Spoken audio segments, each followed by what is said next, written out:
AI, ChatGPT காலத்தில் எதுக்கு ஏன் இந்திய திணிக்கிறீங்க? ஒரு யூடியூப் சேனல் ஒன்று பார்த்தேன். இந்த விலாக்லாம் இருக்காங்கள்ல, இந்த பயணம் போகிறது ட்ராவல்ஸ். அதில் ஒன்று ஒரு டீம் வந்து டெல்லிக்கு போகுது. தமிழ்நாட்டு ஆட்கள் தான். அங்கே போயிட்டு அவங்களுக்கு ஹிந்தி தெரியாது. அவங்க போகிறாங்க.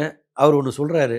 அந்த கடைக்காரரு, "எவ்வளோ விலை?" அப்படின்னு கேட்குறாங்கன்னு வச்சுங்களேன். சொல்லணும்னா, அவர் சொல்கிற இது என்ன சொல்கிறாரு, அந்த பொருளோட என்ன இருக்குது, அப்படியே ChatGPT உடனே சொல்லிடுறாங்க. கிடைச்சிருது இன்னைக்கு. இதே இவங்க தமிழ்ல பேசினா அவரும் கேட்டுக்குவாரு. அவருக்கு ஏதோ தமிழ் தெரியல அப்படிங்கிறதெல்லாம் இல்ல. இவ்வளோ வளர்ச்சி எல்லார் கையிலயும் ஃபோன் இருக்கு.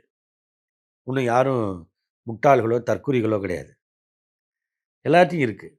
அதனால அவங்க பயன்பாட்டில புரிஞ்சுக்குவாங்க. செல்ஃபோன் வந்தப்ப இதெல்லாம் எப்படி பயன்படுத்த போறாங்க, என்ன ஏதுன்னுலாம் கேட்டாங்க. இன்னைக்கு எல்லாரும் செல்ஃபோன் இல்லாம இல்ல.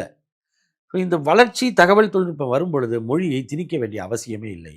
ஒரு மொழி நமக்கு பயன்பட வேண்டும், நமக்கு தேவைப்படுகிறது என்றால், அது எப்படி வேண்டுமானாலும் தகவல் தொழில்நுட்பம் மூலமாக நம் பயன்பாட்டுக்கு கொண்டு வந்துர முடியும். எனவே ஆனால் தாய்மொழியை அப்படி நீங்க கொண்டு வர முடியாது தகவல் தொழில்நுட்பத்தில்.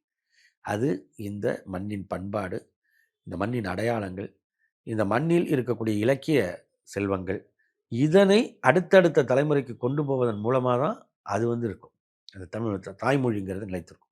இல்லைன்னா தாய்மொழியை இழந்த ஹிந்தி பேசும் மாநிலங்கள் என்று நீங்கள் சொல்லக்கூடிய சத்தீஸ்கரில், உத்தரகாண்டில், ஜார்க்கண்டில், உத்தரப்பிரதேசத்தில், மத்திய பிரதேசத்தில், ஹரியானாவில், ராஜஸ்தானில் அழிந்து போன வட்டார வழக்கு மொழிகள் என்று சிறுமைப்படுத்தப்பட்ட உள்ளூர் மாநில மொழிகள் போல இந்தியாவின் பிற மொழிகள் மீதும் இந்திய ஆதிக்கம் செலுத்தி காலப்போக்கில் அதனை மறைக்கக்கூடிய, அழிக்கக்கூடிய வாய்ப்பு இருக்கிறது என்பதால் தான் 60 ஆண்டுகளுக்கு முன்பே இந்தியாவுக்கான எச்சரிக்கை மணியை தமிழ்நாட்டின் மாணவர்களும் இளைஞர்களும் அடித்தார்கள்.